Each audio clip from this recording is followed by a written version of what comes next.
Dewa medis terkuat. Bab 69 hadiah. Ketika saya sampai rumah, waktu sudah sekitar pukul 11. Xiao Zi masih tertidur nyenyak. Xiao Chen sedang duduk sendirian di sofa, menatap foto keluarga di atas meja, matanya sedikit merah. Ayah, ibu, apakah kalian baik-baik saja di sana? Putramu akhirnya membalaskan dendammu. Meski ini baru permulaan, kuharap jiwamu bisa terhibur. Jangan khawatir, aku pasti akan menghancurkan semua orang yang menindas keluarga Xiao di masa lalu. Aku tidak akan membiarkan satupun dari mereka pergi. Kakek baik-baik saja, dan aku juga menemukan Ziyi. Ketika aku membawa Yun Xuan kembali, keluarga kita akan kembali sepenuhnya ke kehidupan sebelumnya. Saat itu, jiwa kalian di surga akan dapat beristirahat dengan tenang. Saat itu, tangan dan kaki Xiao Chen patah, Yun Xuan sedang hamil, dan tidak ada seorang pun yang mengambil jenazah orang tuanya. Binatang buas lukiran itu pasti telah membuang tubuh orang tuanya ke suatu gunung terpencil. Sekarang, Xiao Chen bahkan tidak bisa memberi penghormatan kepada orang tuanya. Sakit hati dan kemarahan semacam ini membuatnya mengepalkan tangannya dan matanya dipenuhi dengan niat membunuh. Karena ia menggunakan tenaga yang terlalu besar, telapak tangannya tergores kukunya dan darah mengalir keluar. Setelah beberapa saat, terjadi perubahan di udara dan kisah muncul lagi. Xiao Chen perlahan mengendurkan tinjunya, dan lukanya sembuh secara otomatis dalam sekejap. Kaisar, ini semua informasi tentang keluarga Wu, silakan lihat. Selain itu, saya telah memastikan bahwa hanya 80% anggota keluarga Wu yang dapat berkumpul untuk menghadiri pernikahan tuan muda kedua besok. 20% lainnya sedang sibuk bekerja di tempat lain dan tidak akan dapat kembali untuk sementara waktu. Xiao Chen menyapu pikirannya dan mengendalikan semua informasi di tangannya. Dia melemparkan informasi itu ke atas meja, matanya diam seperti genangan air yang tergenang, tanpa riak atau kehangatan apapun. Kamu akan bertanggung jawab atas 20% anggota keluarga Wu yang tersisa. Jangan tinggalkan satupun dari mereka. Janji. Dengan balasan itu, udara berubah lagi, dan kisah pun dengan cepat menghilang di tempat. Tatapan mata Xiao Chen dingin saat dia berkata, "Keluarga Wu, kalian menghasilkan banyak uang dari keluarga Lu dengan melakukan sesuatu di belakang mereka, kan? Aku harap kalian siap menanggung amarahku. Bunga selama 5 tahun tidaklah kecil. Angin musim gugur bagaikan pisau, memotong setiap waktu. Waktu sehari berlalu begitu saja karena angin musim gugur yang suram. Segera, hari ketiga telah tiba. Pagi-pagi sekali, beberapa orang kaya di Jiangbei, termasuk Tuan Yu, Tuan Wu dan lainnya, mengikuti instruksi Xiao Chen, membawa peti mati emas ungu yang indah, dan datang ke gerbang komunitas di luar keluarga Xiao untuk menunggu. Tetapi Xiao Chen menyekolahkan putrinya terlebih dahulu dan baru kemudian kembali. Mengenai hal ini, tidak ada satupun orang kaya yang berani menyatakan ketidakpuasan. Mereka semua berdiri dengan hormat di gerbang komunitas sambil menunggu, menarik perhatian banyak orang yang lewat. Lagi pula, sungguh sebuah tontonan yang luar biasa melihat sekelompok bos besar mengendarai mobil mewah dan mengenakan setelan bermerek ternama berdiri di pinggir jalan menunggu seperti budak. Tidak lama kemudian, Xiao Chen kembali ke gerbang komunitas. Presiden Wu segera melangkah maju, membuka pintu Bentley, dan mengundang Xiao Chen masuk.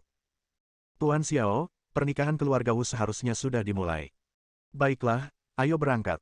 Ayo kita ucapkan selamat kepada pengantin baru juga. Ya. Semua orang masuk ke mobil dan konvoi menuju ke sasana bela diri keluarga Wu. Konvoi itu besar sekali, terutama truk besar terakhir, yang menarik peti mati perunggu yang terbuat dari emas ungu, dan kelihatannya sangat menarik perhatian. Pada saat ini, aula keluarga Wu sudah dihiasi lampu dan penuh kegembiraan. Tuan Wu mengenakan setelan tang yang meriah, dan banyak talenta muda di dunia seni bela diri Jiangbei maju untuk menyambutnya. Tuan Wu juga sangat bersemangat. Ketika cucunya menikah, keluarga Wu akan memiliki satu anggota lagi, dan keluarga itu akan terus tumbuh dan makmur. Ini adalah hadiah terbaik untuk keluarga seni bela diri tradisional. Oleh karena itu, orang tua itu tidak dapat berhenti tertawa. Karena latihan bela dirinya yang lama, Tuan Wu, walaupun sudah sangat tua, lebih dari 90 tahun, masih memiliki wajah awet muda dan kulit kemerahan. Banyak seniman bela diri yang iri dengan penampilannya yang energi. Tuan Wu sudah berusia lebih dari 90 tahun, tetapi dia tampak seperti berusia 50-an. Dia sangat sehat. Saya sangat iri. Hehe. Itu sesuatu yang tidak bisa membuat orang iri. Tuan Wu adalah kerabat keluarga Lu di Kyoto. Kudengar 5 tahun lalu, dia hampir meninggal.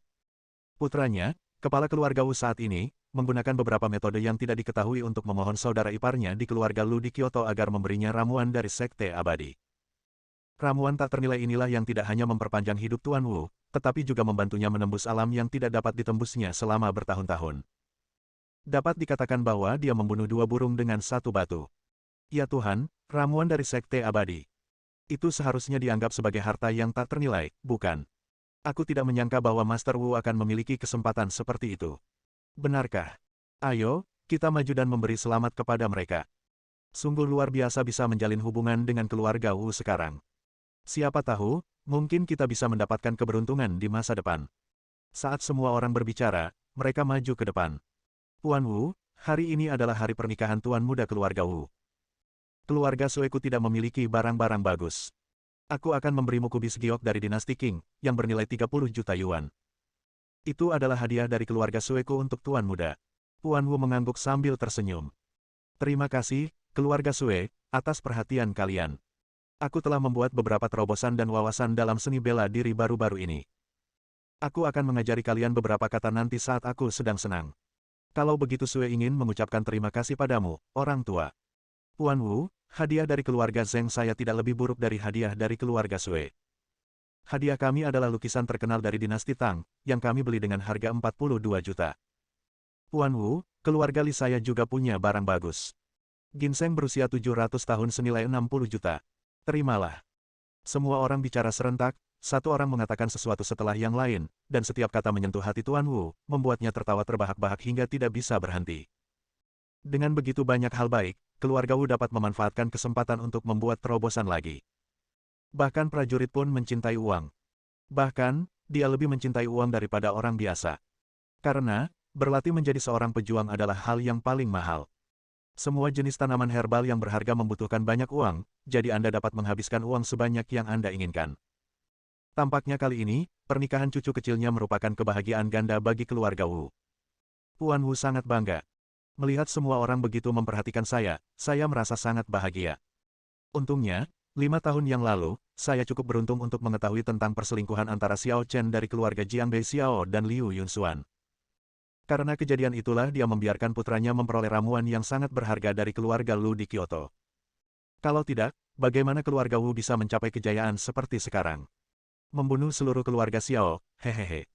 Sebagai imbalannya untuk meningkatkan kekuatanku sendiri dan menambah usiaku, itu benar-benar bisnis yang menguntungkan.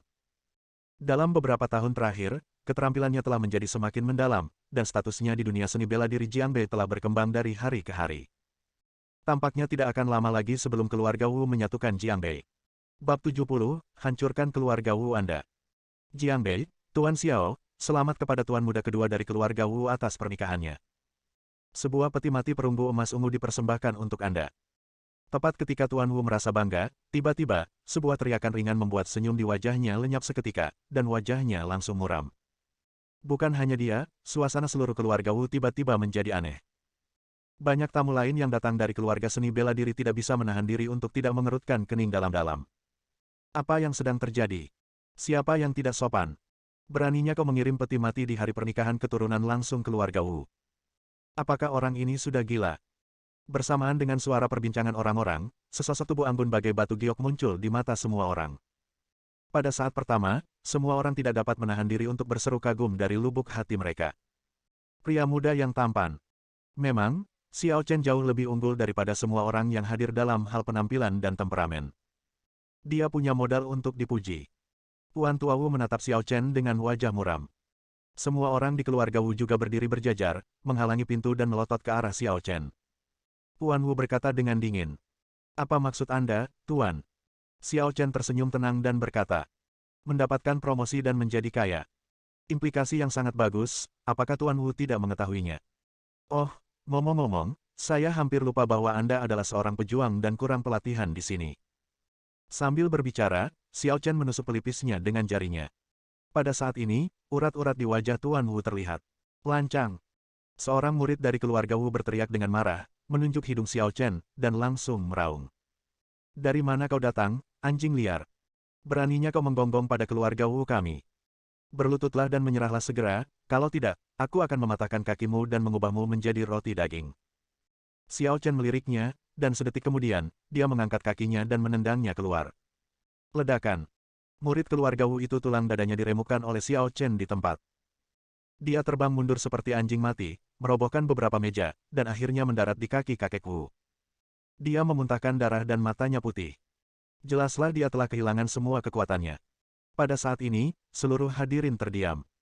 Namun, siapapun bisa merasakan kemarahan Tuan Wu. Ada niat membunuh yang samar-samar dan mendebarkan di udara, dan secara bertahap dan cepat meningkat. Semua orang merasakan hawa dingin di tulang belakang mereka, begitu dinginnya hingga mereka menggigil. Namun, satu hal yang menghibur adalah bahwa semua aura pembunuhan ini diarahkan kepada Xiao Chen. Kau benar-benar minta mati. Tuan Tua Wu mengepalkan tangannya, matanya tenang seperti air, tetapi siapapun akan tahu bahwa ini adalah ketenangan sebelum badai. Sejumlah besar niat membunuh menyerbu ke arah Xiao Chen. Seseorang bahkan dapat merasakan angin tak kasat mata di udara, meniup sudut-sudut pakaian setiap orang. Tuan muda kedua dari generasi ketiga keluarga Wu, yang juga merupakan tokoh utama pria dalam pernikahan hari ini, datang kepada kakek dengan mengenakan setelan jas yang bagus dan menghiburnya. Kakek, jangan marah. Tikus biasa seperti itu tidak sepadan dengan usaha pribadimu. Kalau tidak, tidakkah menurutmu itu terlalu murah? Setelah kata-kata ini diucapkan, momentum Tuan Wu menjadi sangat terkendali. Memang, dengan statusnya, berurusan dengan Xiao Chen di depan begitu banyak seniman bela diri Jiangbei terlalu tidak sopan terhadap martabat keluarga Wu. Memikirkan hal ini, dia mendengus dingin. Kalau begitu, aku serahkan padamu. Jangan biarkan dia mati begitu saja. Patahkan tulangnya dan jatuhkan dia di luar gerbang tempat latihan bela diriku. Aku ingin dia mati dalam keadaan bertobat.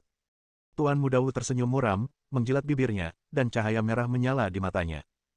Kakek, tenang saja. Serahkan masalah ini padaku. Aku berjanji akan membuatnya mengingat hari ini sepanjang hidupnya. Orang-orang di sekitar tidak dapat menahan senyum sedikit, dengan ekspresi seolah-olah mereka sedang menikmati pertunjukan yang bagus. Tuan Muda Wu telah mengambil tindakan. Anak ini mungkin akan mendapat masalah. Meskipun Tuan Muda Wu baru berusia 21 tahun, dia adalah pemimpin di antara generasi muda di seluruh dunia seni bela diri Jiangbei. Dia pasti memenuhi syarat untuk menduduki peringkat 10 besar generasi muda. Kudengar tinju batu besi milik keluarga Wu-nya telah dipraktikkan dengan sempurna. Di antara seluruh generasi ketiga keluarga Wu, dia adalah yang kedua setelah kakak tertuanya. Benar sekali. Tuan muda tertua memang luar biasa. Dilihat dari seluruh wilayah Jiangbei, dia cukup bagus untuk masuk dalam 3 besar di antara generasi muda. Tuan muda kedua tentu saja jauh tertinggal di belakangnya. Namun, Tuan muda kedua masih muda dan memiliki masa depan yang cerah di depannya. Tuan Muda Wu berjalan menuju Xiao Chen selangkah demi selangkah. Para pengikut keluarga Wu dan para tamu yang datang untuk memberi selamat kepadanya, semuanya mundur untuk memberi jalan lebar baginya.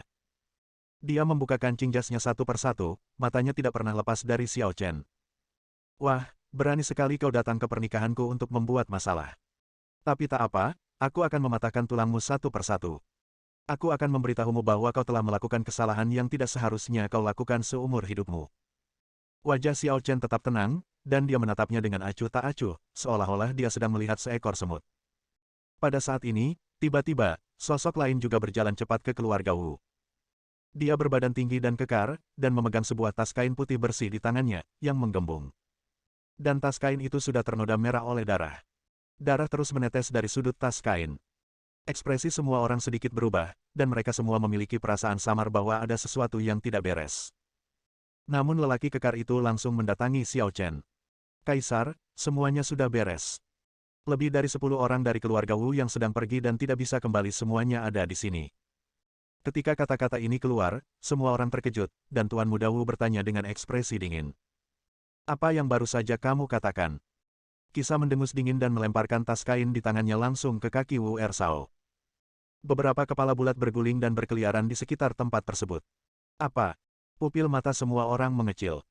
Mereka tidak pernah menyangka Xiao Chen bisa begitu kejam. Begitu banyak kepala. Mata Tuan Muda Wu merah. Kakak laki-laki. Paman 7. Kakek, mereka adalah garis keturunan langsung dari keluarga Wuku. Apa katamu? Tuan Tua Wu menggigil hebat. Tuan Muda Wu tidak tahan lagi dan meraung. Aku akan membunuhmu, dasar bajingan kecil. Begitu dia selesai berbicara, dia menghentakkan kakinya dan menyerbu ke arah Xiao Chen bagaikan anak panah. Akan tetapi, Xiao Chen hanya meletakkan tangannya di belakang punggungnya dan menatap dengan tenang ke arah Pak Tua Wu di kejauhan, bahkan tanpa menatapnya. Tuan Wu mengerutkan kening dan segera berteriak. Pelayan, cepat kembali, kamu bukan tandingannya. Sayangnya, semuanya sudah terlambat. Bersambung.